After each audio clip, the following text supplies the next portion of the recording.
thread, if you notice in your wig kit, you would have received thread that looks like this.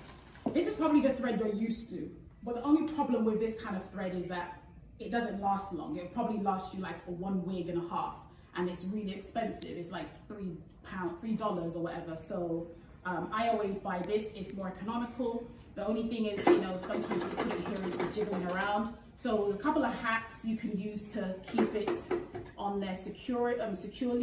You can either put it inside of a teacup, a ceramic teacup. If you dump it inside of a teacup, because of the weight of the teacup, it holds it down, and then you can start threading it. Or you can get one of these. I got this for $10 from Amazon, and you can just put it here.